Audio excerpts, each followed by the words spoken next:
Hello అండి, అందరికీ నమస్కారం. వాయిస్ ఆఫ్ హర్షిని ఛానల్కు స్వాగతం. ఈరోజు మనం మహర్షి గారు రచించిన జీవితం నేర్పిన పాఠం కథను విందామండి. చాలా చిన్న విషయం మా భార్యాభర్తలిద్దరి మధ్య పెద్ద అగాధాన్ని సృష్టించింది. ముందు అది చాలా చిన్న విషయంగా అనిపించినా క్రమంగా అది నేననుకున్నంత చిన్న విషయం కాదనే విషయం నాకు అర్థమైంది. 5 సంవత్సరాల క్రితం శ్రీహరితో నా వివాహం జరిగింది.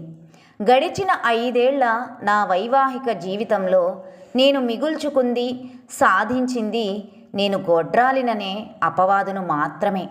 ఇంకా తల్లిని కాలేదని ఇంట్లో వాళ్ళు నన్ను ఒక పాపాత్మురాల్ని చూసినట్లు చూసేవారు.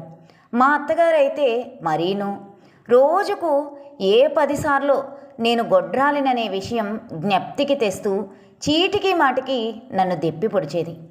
ఏ జన్మలో ఎవరి ఉసురు పోసుకున్నావో ఇంకా తల్లివి కాలేదు అని ఆమె అనే మాటలకు నాకైతే ఏ నూతిలోనో పడి చావకుండా ఇంకా నేనెందుకు బ్రతికున్నానా అనిపించేది.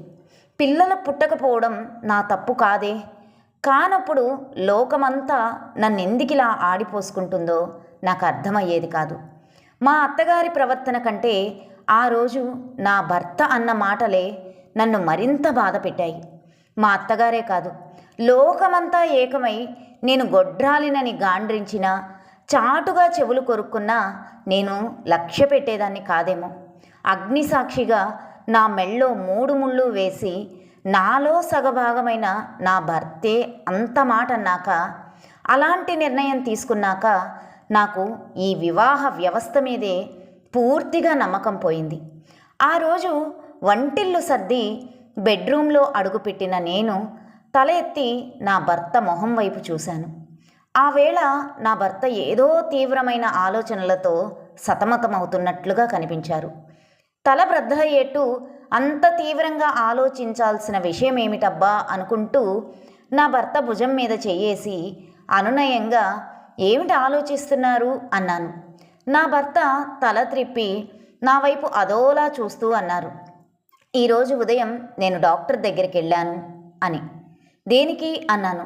మీ ఆరోగ్యానికి ఏమైంది అని అనగలిగాను. నా కంఠంలో తొంగి చూసిన ఆదుర్దా గురించి కానీ ఆర్తి గురించి కానీ పట్టించుకోకుండా అన్నారు నా భర్త. నా ఆరోగ్యం గురించి కాదు. ఆ తర్వాత ఆయన చూపులు మరోవైపుకు మళ్ళాయి. కంఠంలో కూడా నేను ఊహించని మార్పు చోటు చేసుకుంది. మన పెళ్ళయి 5 సంవత్సరాలైంది, అయినా ఇంతవరకు మనకు పిల్లలు పుట్టలేదు. నేను డాక్టర్ దగ్గరికి వెళ్ళింది ఆ విషయం తెలుసుకోవడం కోసమే. డాక్టర్ ఏం చెప్పాడంటే, ఒక్క క్షణం ఆపి మళ్ళీ చెప్పడం మొదలుపెట్టారు. మనకు పుట్టకపోవడానికి నాలో ఏ లోపం లేదట. నా భర్త ఏం చెబుతున్నారో నాకైతే కొన్ని క్షణాల వరకు అర్థం కాలేదు. అర్థమయ్యేసరికి నన్ను నేనే నమ్మలేకపోయాను. అంటే పిల్లలు పుట్టకపోవడానికి తను కారణం కాదని, నేనే కారణమని, నాలోనే లోపం ఉందని చెబుతున్నారు నా భర్త. ఆ విషయం గురించి కాదు నేను ఆలోచిస్తుంది. నాకు తెలియకుండా, నాకు మాట మాత్రం చెప్పకుండా ఆయన డాక్టర్ దగ్గరికి వెళ్ళారు. ఆ విషయమే నన్ను మరింత కృంగదీసింది.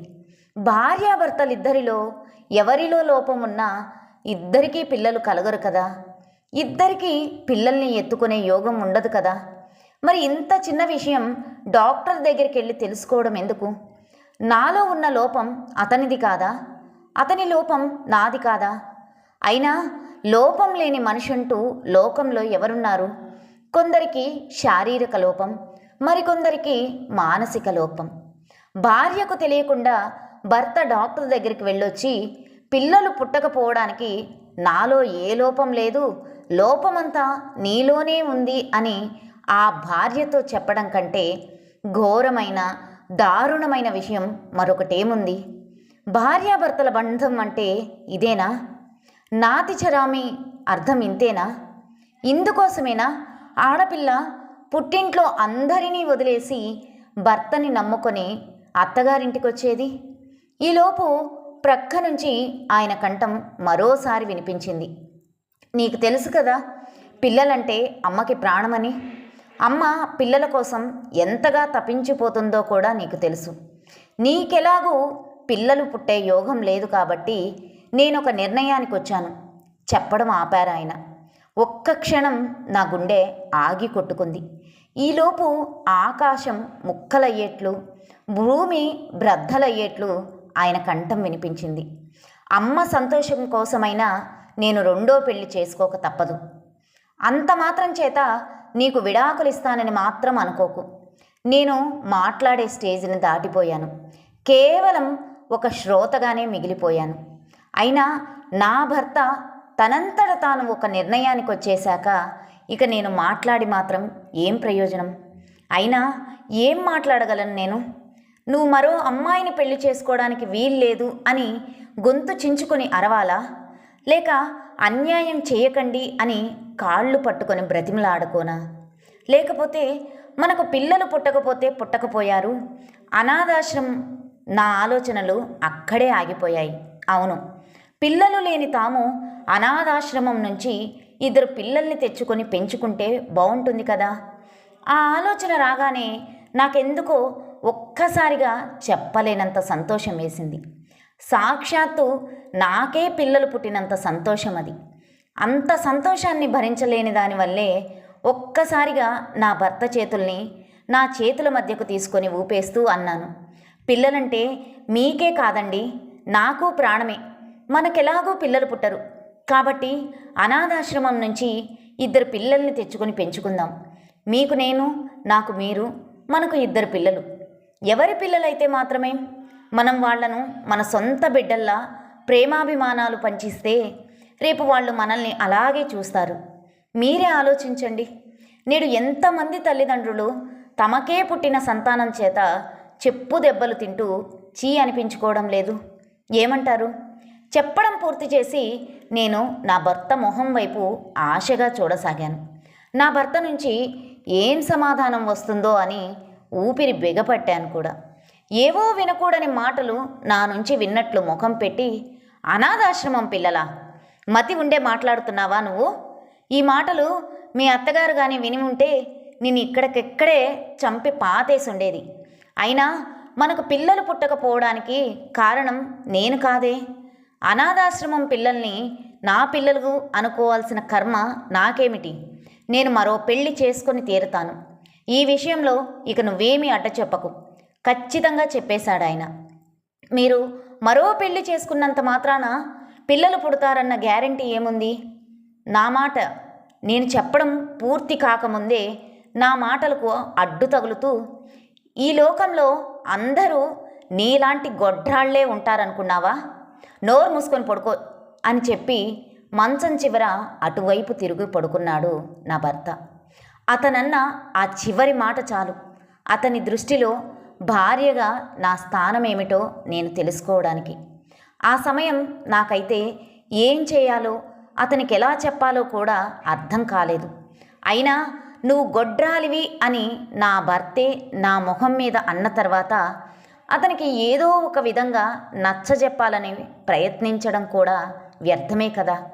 అయినా నేనెందుకంతగా దిగజారి నా భర్తను ప్రాధేయపడేది? ఆత్మాభిమానాన్ని చంపుకొని అంతగా దిగజారాల్సిన అవసరం నాకేమిటి? అతను నా భర్త అయినందుక? భర్త అయితే భార్యగా అతని దృష్టిలో నా స్థానం ఏమిటి? భర్త అంటే భరించువాడు అని శాస్త్రాలు చెబుతున్నాయి. పతియే ప్రత్యక్ష దైవం అని వేదాలు ఘోషిస్తున్నాయి.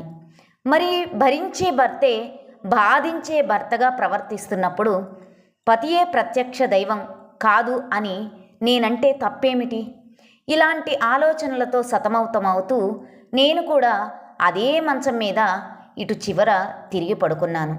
ఇప్పుడు ఇదే మంచం మీద పడుకొని అసలు వైవాహిక జీవితం గురించి ఊహించుకోవడానికే భయమేసే ఆలోచనలతో మిగిలిపోయాను. నాకెందుకో విపరీతమైన నవ్వొచ్చింది. దానితో పాటు మరో ఆలోచన కూడా కలిగింది. రేపు నా భర్తకు మరో అమ్మాయితో పెళ్ళై వాళ్ళిద్దరూ నా కళ్ళ ముందే ఈ ఇంట్లో తిరుగుతుంటే అప్పుడు నా పరిస్థితి ఏమిటి? ఆ ఆలోచన నన్ను భయకంపితురాల్ని చేసింది. ఇంతకంటే నా భర్తను వదిలేసి పుట్టింటికి వెళ్ళిపోవడమే మంచిదనిపించింది. భర్త దగ్గర ఉండి మాత్రం నేను చేయగలిగింది ఏముంది? తిండి కోసమే అనుకుంటే అది పుట్టింట్లో కూడా దొరుకుతుంది. నా భర్త రెండో పెళ్లి చేసుకోవడం కోసం ప్రయత్నిస్తుండగా నేను పుట్టింటికి వచ్చేశాను. నాన్న అయితే వాళ్ళ మీద పోలీస్ కేసు పెడతానని స్టేషన్కి వెళ్ళబోయారు. నేనే వద్దని వారించాను. ఇక అమ్మకైతే ఏడుపొక్కటే తక్కువ. ఇప్పుడు అంత బాధపడాల్సిన అవసరం లేదని, మధ్యలో వచ్చిన భర్త మధ్యలోనే దూరమయ్యాడని, నా జీవితం నాతోనే ఉందని అమ్మకు నచ్చచెప్పాను. పుట్టింటికి రావడంతోనే చిన్న కాన్వెంట్ పెట్టి పిల్లలకు చదువు చెప్పడం మొదలుపెట్టాను.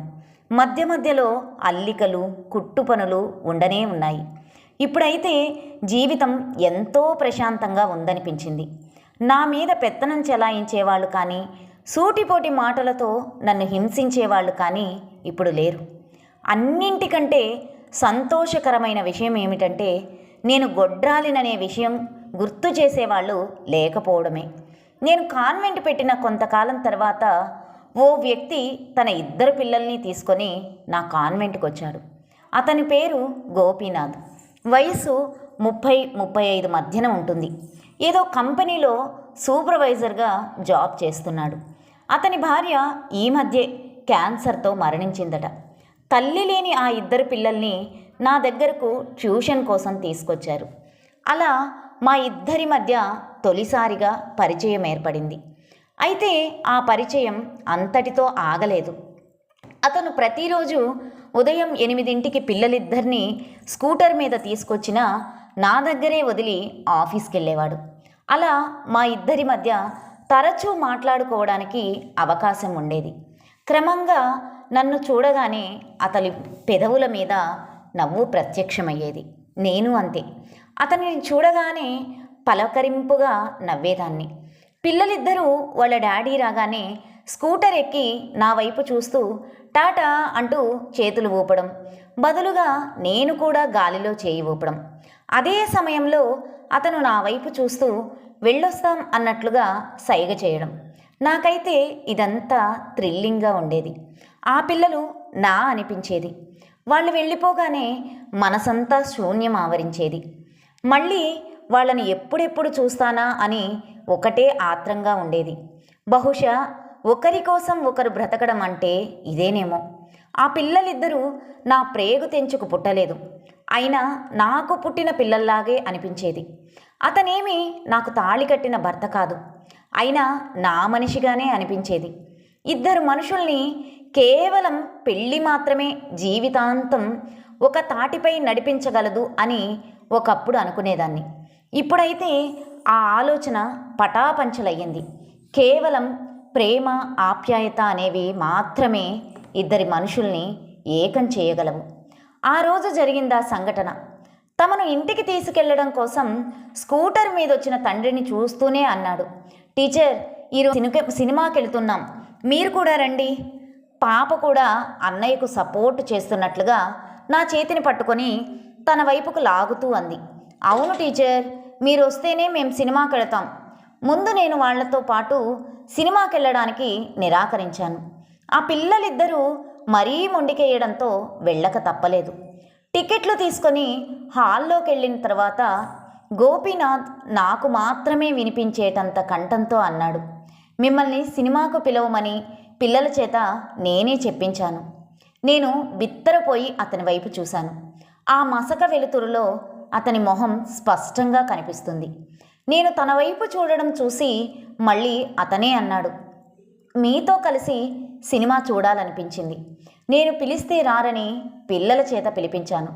తప్పుగా అనిపిస్తే క్షమించండి. నేను నొచ్చుకున్నట్లుగా అన్నాను. చచా, అలాంటిదేమీ లేదు.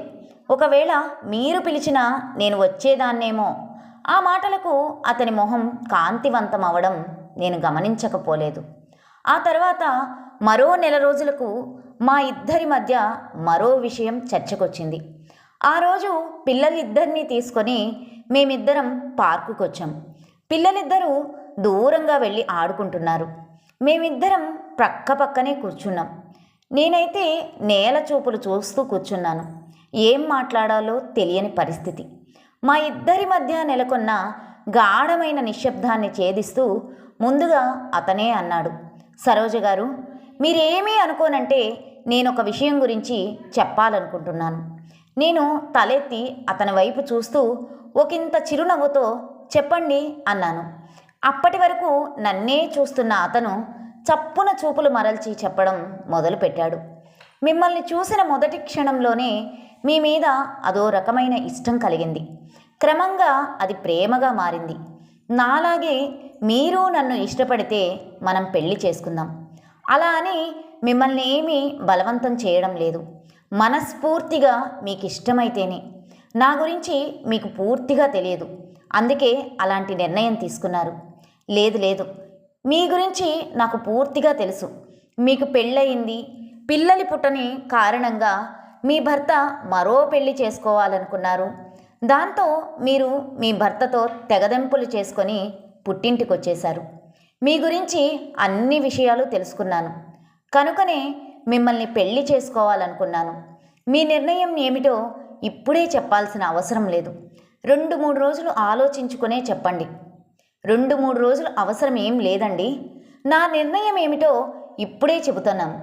మీ పిల్లలకు తల్లిగా, మీకు భార్యగా, మీతో కలిసి బ్రతకడానికి, మీతో జీవితాన్ని పంచుకోవడానికి నాకు ఎలాంటి అభ్యంతరం లేదు. కానీ మీరు చెప్పినట్లుగా మనం పెళ్లి చేసుకోవడం మాత్రం నాకు ఇష్టం లేదు. నాకు మీరు నచ్చారు, మీకు నేను నచ్చాను. నా అవసరం మీకుంది, మీ అవసరం నాకుంది. అన్నింటికీ మించి ఒకరి మీద మరొకరికి ప్రేమ ఉంది. ఆ ప్రేమ చాలు మనం కలిసి బ్రతకడానికి. అతను నా వైపు అయోమయంగా చూడటం మొదలుపెట్టాడు. అది గమనించి మరలా నేనే అన్నాను, నాకు తెలుసు, నా మాటలు మీకు షాక్ కలిగించి ఉంటాయి. అతను తొట్రుపడలేదు. లేదు లేదు చెప్పండి అన్నాడు. నేను చెప్పడం ఆపలేదు. నేను శ్రీహరిని పెళ్లి చేసుకున్న మొదట్లో ఇతను నా భర్త, ఈమె నా అత్తగారు, ఇది నా ఇల్లు అని ఎంతగానో మురిసిపోయేదాన్ని. చివరికి ఏమైంది? నాకు తెలియకుండానే నాలో ఫీలింగ్స్ మటుమాయం కాసాగాయి. అసలు ఈ ప్రపంచంలో నాది, నా సొంతం అంటూ ఏదైనా ఉందా అనిపించింది. నిజంగా ఎవరు నా వాళ్ళు?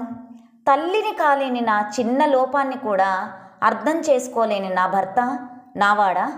లేక రెండో పెళ్లి చేసుకుంటే ఆ మొదటి భార్య పడే నరకం ఎలాంటిదో తెలిసి కూడా తన కొడుక్కి రెండో పెళ్లి చేయడానికి చూసిన మా అత్తగారు ఒక మనిషా? ఎవరు నా వాళ్ళు? అప్పుడు ఒక గొప్ప సత్యం గురించి నేను తెలుసుకున్నాను. నా పరిస్థితి కానీ బాగోలేకపోతే, నా కష్టం గురించి కానీ, నా కన్నీళ్ల గురించి కానీ పట్టించుకునే నాథుడే ఉండడు ఈ లోకంలో. నాకు నేనే. సంతోషం కలిగిన, దుఃఖం వచ్చిన, ఈరోజు మీ పిల్లలకు తల్లిగా నా బాధ్యతను నేను నిర్వర్తిస్తాను. అంత మాత్రం చేత రేపు వాళ్ళు ఒక తల్లిగా నన్ను గౌరవిస్తారనే నమ్మకం నాకు లేదు. అందుకు నేనేమీ బాధపడను కూడా.